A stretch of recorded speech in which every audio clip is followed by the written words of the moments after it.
Hey everybody, welcome back to the channel. For today's video, we're going to take it back to the House of Commons for question period, as today was a whole nother beast compared to yesterday. Yesterday we had Rachel Thomas and Pierre Poilievre getting kicked out, the whole Conservative Party leaving. Before that, a bunch of rowdiness, heckling, people talking over each other. Yet today, completely somber, very serious, very monotone, especially on Pierre's part. But before we get into some of the clips from that, the part that really bothered me was Trudeau took it upon himself to have three different Liberal members ask him a question that targeted Pierre again in regards to this white supremacy far right situation. And the problem that I have with this is that Trudeau constantly is espouting that Pierre is trying to cause division within the Canadian people, et cetera, et cetera. Yet by him constantly doing this, he's the one actually causing all that division or trying to cause this division. Now, he does mention Diagolon again multiple times, and for whatever it's worth, the founder of Diagolon actually made a video yesterday after witnessing what happened in the House, and basically saying like Trudeau's completely wrong. He's just using me for this. I have no affiliation with that campsite that you saw Pierre at. That symbol of our flag was drawn there 2 years ago, and that I don't have any connection with that person. Regardless if that's right or wrong, true or not, I don't think that it makes sense for Justin to continue harping on this, but he's not the only one trying to instill this fear. We saw that with Steve McKinnon while he's getting interviewed on his own, as well as when he's on Vashie's program. When using language that is unparliamentary. But you see, this is what they do, Vashie. They take extremist, in many cases violent rhetoric, they bring it into our institutions. When that is rejected, because we have rules in a democracy, then they go out and claim they are victims and outsiders and somehow unable to be heard inside of our democratic institutions. It's not normal. It's new. It's a new feature of our politics. You've seen this in other countries and other places. You certainly see it in the United States right now. He's promising, for example, just yesterday, he went and with a wink and a nod promised to tear up the Charter of Rights. I mean, he didn't say that. He intimated that he would make the Constitution work for what kind of Well, how do you make the Constitution work? But he did not say, I'm going to tear it. To be fair, he's not explicitly saying, I'm going to tear up the Charter of Rights. He said he'd use the notwithstanding clause. He didn't even say that. He said he would make the Constitution work. Yes, but I think we all understood what he meant.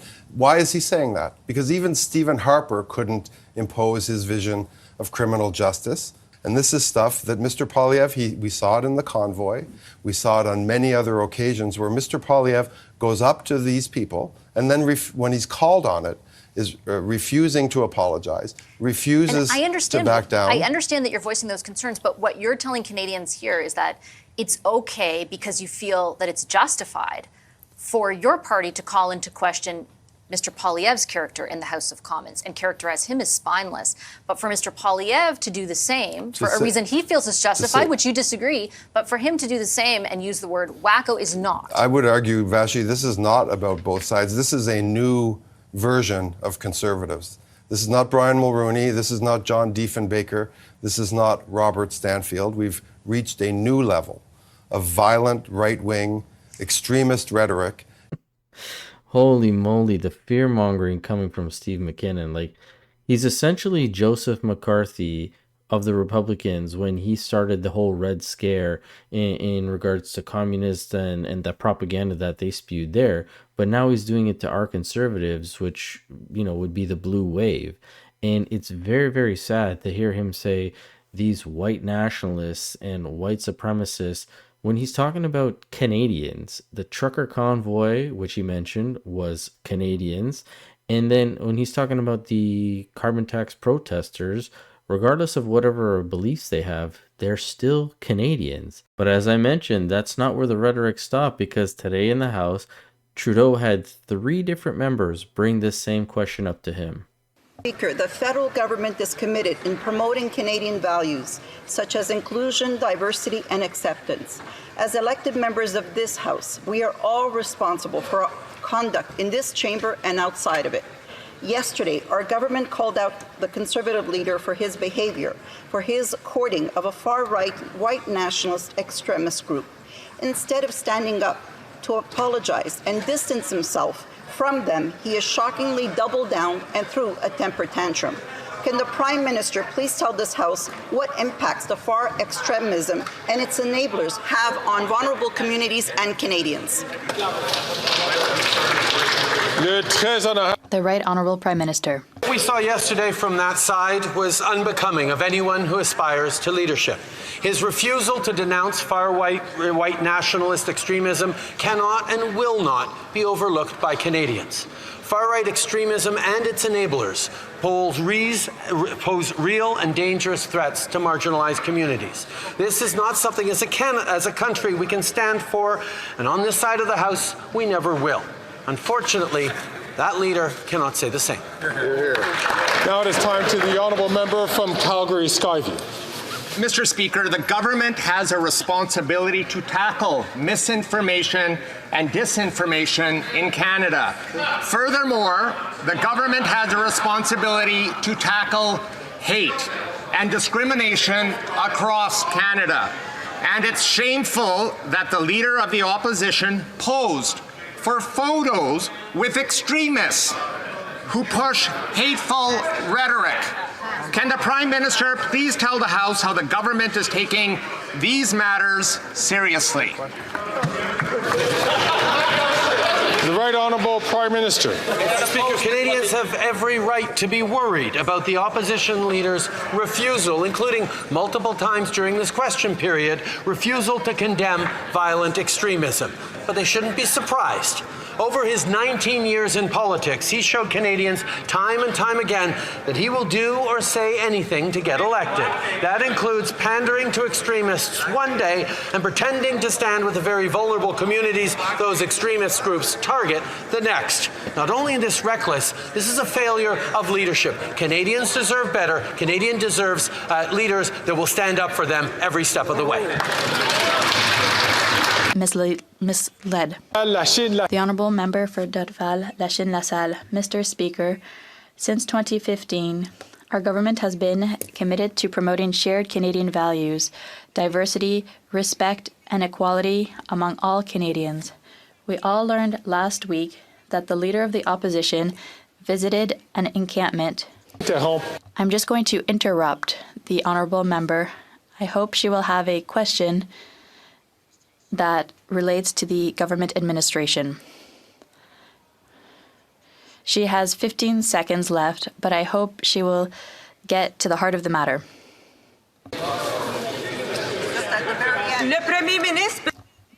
Can the Prime Minister tell this House how the government will protect Canadians from extremist groups and what responsibility all political leaders have? Thank you. The Right Honourable Prime Minister.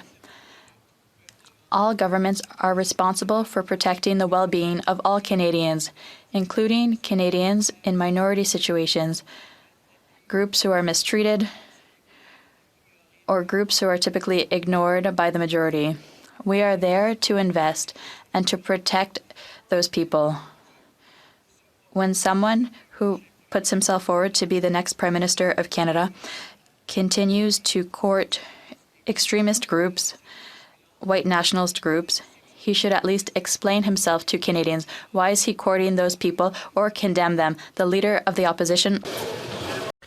Now, I do apologize for making you guys sit through all that, but as you can clearly see, Trudeau's only tactic here is to fearmonger and try to paint the Conservatives as well as Pierre as radical, dangerous, violent extremists, which isn't the case. They're dealing with Canadians who happen to not like what the Liberals are pushing. They're protesting against carbon taxes and mandates and stuff like that.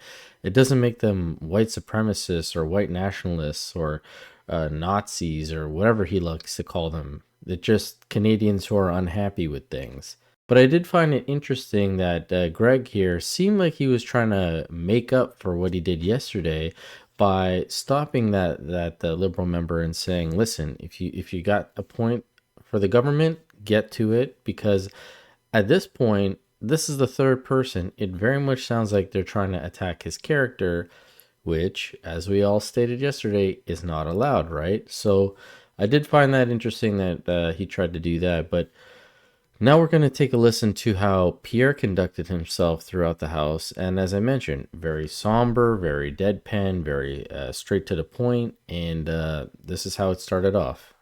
Minister legalized smoking meth in hospital rooms, shooting up heroin in parks next to children, using hard drugs on public transit.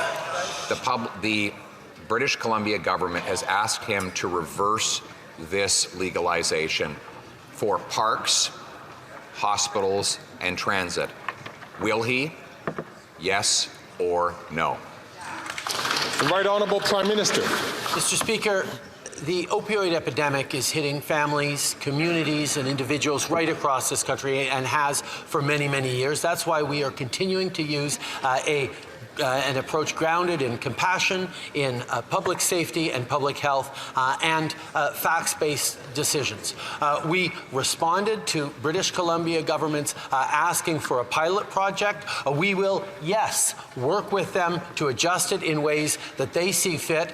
It's important to make sure that BC continues to do the things that it needs to do to keep people safe in its jurisdiction. The Honourable Leader of the Opposition. He still refuses to answer the question on whether or not he will reverse himself.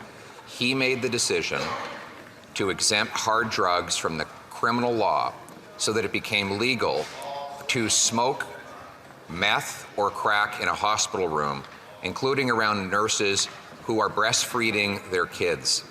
This has caused chaos, and 6 British Columbians are dying every day that he delays. So will he announce that as of today, he's changed his mind and he's reversing his legalization of hard drugs in BC? Yes or no?